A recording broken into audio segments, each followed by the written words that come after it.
weeks ago, I shared a video talking about my addiction to stress. And if you're someone who struggles with feeling constantly stressed and overwhelmed and this sense of I did this to myself, then you might want to keep watching to see if you are in the same boat as me. In today's video, we're going to be talking about what stress addiction is, what are the signs of it, what actually causes it, and then some things you can actually do to overcome it, as well as ending with my specific stress recovery plan that I'm going to be implementing to actually get through this addiction to stress that I found myself dealing with. So I think the best way to describe stress addiction is to actually just talk about the two main causes of stress addiction.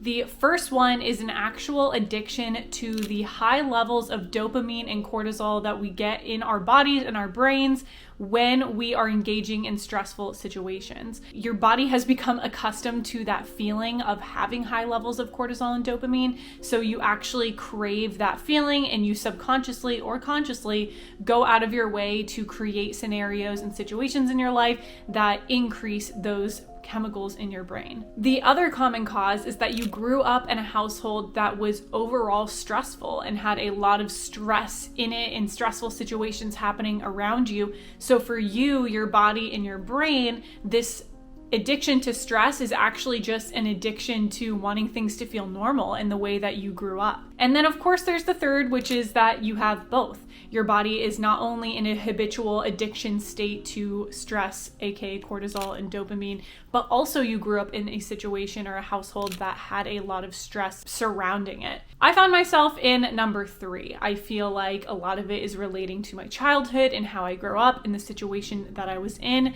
but also a big part of it is this addiction to the feeling of stress. And I think that these childhood habits can actually turn into number 1 of just being addicted to that feeling of dopamine and cortisol, which I think is also very common and prevalent in our society right now with social media and endless scrolling and things like that. So that's another big component to consider too. But if you're thinking to yourself, yeah, I'm really stressed and I grew up in a, household that had a lot of stressful situations surrounding it, but I don't really think I'm addicted to stress. I feel like I just have a stressful job or a stressful relationship or whatever it may be. Here's some ways that you can try to see if you actually are addicted to stress. But before we go any further and talk about the more specifics to stress addiction in my recovery plan, I wanted to talk to you guys about Magic Mind. And if you're not familiar with Magic Mind, it is a matcha, adaptogen, and nootropic drink, basically all in a little shot that helps to reduce your stress, reduce your anxiety, but still giving you the benefits of a kick of caffeine and helping you to be more productive and more focused throughout your day. I've been using Magic Mind for quite a while now, and I found it to be super beneficial for my second kind of boost that I need throughout the day. I've still currently been starting my morning with coffee and then having a Magic Mind in a cup of milk or a kombucha or mixing it in literally anything I can, or even just taking it straight whenever my caffeine levels, my productivity levels start to drop in the early afternoon. What I love about Magic Mind is it doesn't leave me feeling jittery and anxious like I get whenever I drink too much coffee during the day, but it actually kicks in even faster than coffee, and you really do feel a difference very, very quickly. Like you'll hear me talking about in a little bit, I'm going to be using Magic Mind as a way to fully cut out coffee for the first time ever in my entire life to see how that helps with my stress levels and anxiety levels. So definitely stay tuned if that's something you've been wanting to do as well. But if you're interested in trying the new Magic Mind 4.0 formula, then make sure to head down in the description to click my link and head over there using my code PaigeW20 to get 20% off your purchase. If you have not tried Magic Mind before, now is definitely the time to try it. And if you have tried it in the past, I actually really suggest you try it again because this new formula tastes so amazing. Highly recommend trying it out. Let me know what you think. Now let's get right back into the video. I have for you 9 signs of stress addiction, and there's plenty other as well, but to me, these were the top 9 that were reoccurring when I was doing research, and I personally have experienced every single one of these. Number 1 is relaxation guilt, which is exactly what it sounds like. You have guilt when you are relaxing. Number 2 is that you set arbitrary deadlines for yourself to force yourself to get things done. You tell yourself, I need to do this by tomorrow, and then you actually feel stress around this deadline that you created for yourself for no reason. Number 3 is that you commonly overbook yourself and have so much on your plate that you chose to have on your plate or you put into your schedule that you feel very stressed. Number 4 is feeling bored or not really knowing what to do with yourself when you are not in a state of stress or overwhelm, which is something I very commonly experience. Number 5 is feeling irritable and constantly chalking it up to being overstressed.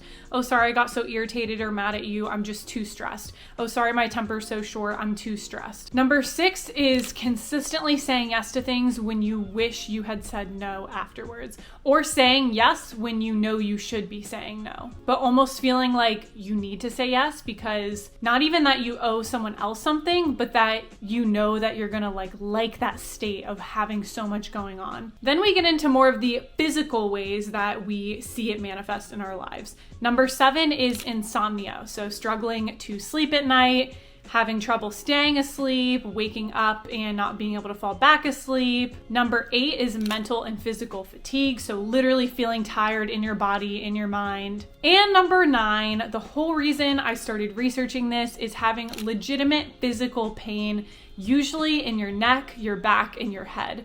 And that is a very, very common occurrence for people with stress addiction or people who are constantly in fight or flight mode for too long of a period of time. It causes a ton of muscle tension in your body that causes actual physical pain, but it's all manifesting from mental and emotional experiences. So we've talked about the signs of it. Do you feel like you have stress addiction? Are you checking the boxes on all of those? If so, then keep listening because next we're going to cover what you can actually do to help this.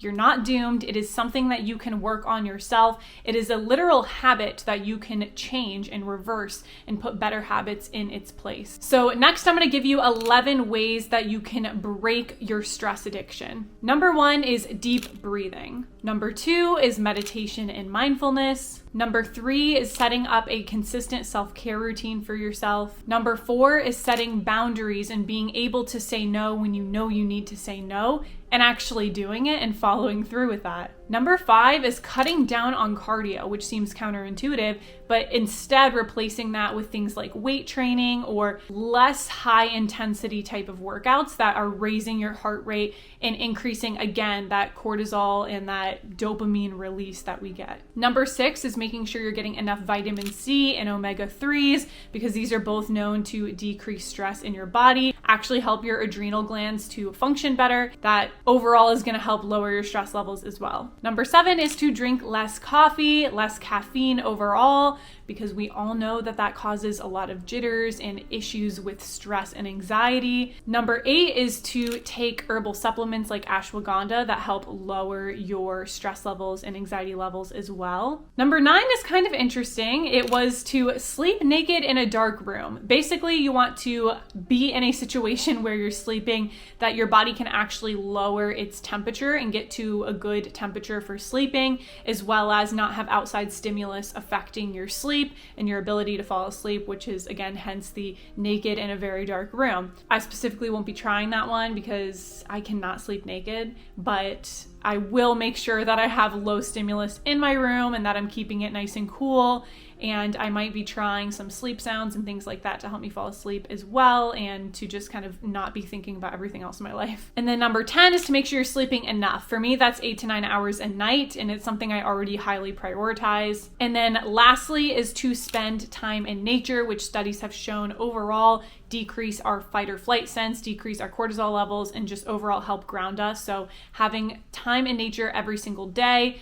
It suggested at least 2 hours per week, specifically like 2 1-hour sessions where you're out in nature in a park, not walking around where there's like a tree on the sidewalk, but literally like in nature. So next I'm going to talk about my plan for my specific stress addiction recovery. So I highly suggest you take all the information I just gave and craft your own easy to complete plan for you to start with to actually work on recovering from your stress addiction if this is something you also struggle with. So I specifically picked 5 items that I want to change, and I'm going to implement these slowly. I'm not going to be too hard on myself and try to set it up super strict, although a piece of it is going to be kind of strict, which you'll hear about at the end. But my number one thing that I'm going to do is I'm actually going to, for the first time ever, completely cut out coffee and just see what it does, because why not? And like I was talking about earlier, I will be supplementing it with Magic Mind instead, or replacing it, I guess, not supplementing. And I have already seen a huge difference in using Magic Mind instead of coffee, like we talked about earlier. So for me, this is a great way to cut out coffee, but not completely go cold turkey, like no caffeine at all. Still kind of have a habit of drinking something when I first wake up. Number 2 is to do a set time each morning of morning meditation and prayer. So I'm planning on using the Insight Timer app. I will have that link down below for you guys as well, to actually track how long I'm doing this. I'm thinking I'm just going to start with like 5 hours of meditation and prayer, and then go from there. I probably will do some of each, like maybe 5 minutes of meditation, 5 minutes of prayer, and just use the Insight Timer, and then I can overall increase my time as I get better and better at this. Number 3 is to do a deep breathing exercise twice per day. So I want to do one of these in the middle of the day, because basically I find that as the day progresses and I sit at my desk, I increase the tension in my neck and my back even more and more and more, because I'm getting too stressed out from working.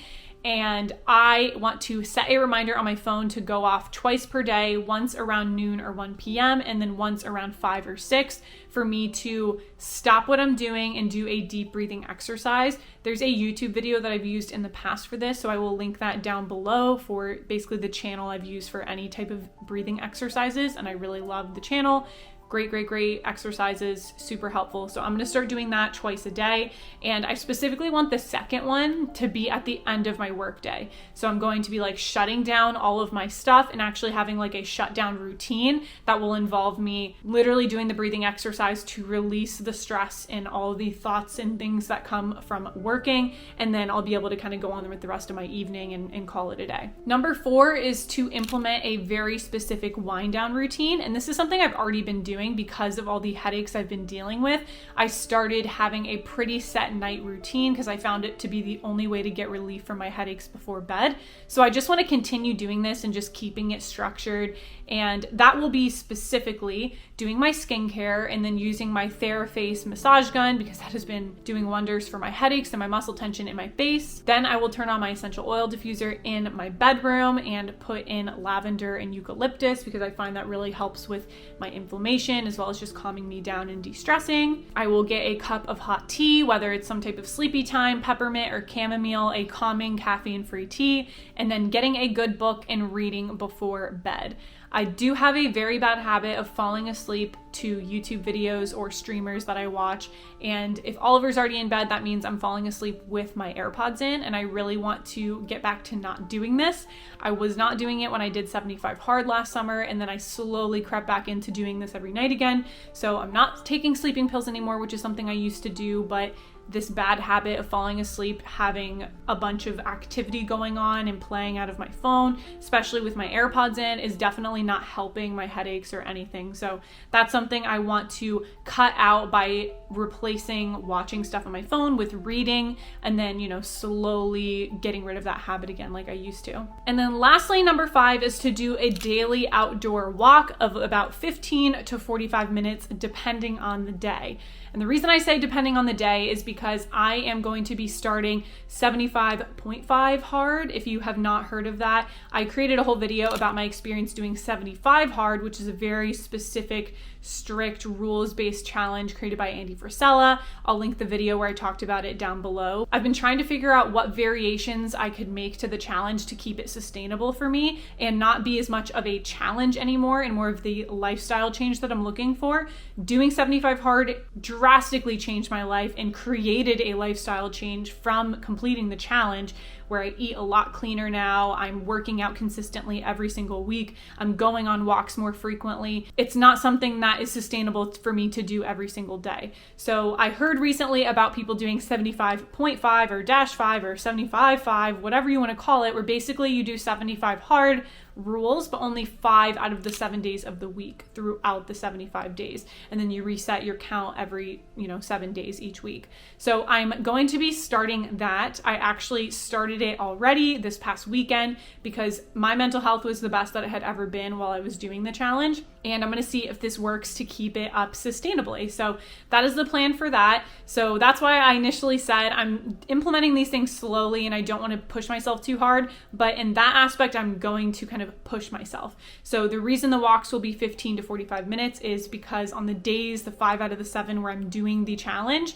I will do 45-minute outdoor walks because that was always what I did for my outdoor workout. And the days that I'm not doing the challenge, where it's my 2 days kind of off per week, I will still do a daily 15-minute walk at least. I could do more if I want to, but I have to get outside for at least 15 minutes in nature and fresh air to kind of walk around and still get the benefits of being outside for the day. So that is my goal for that one. And that is actually my entire recovery plan for my stress addiction.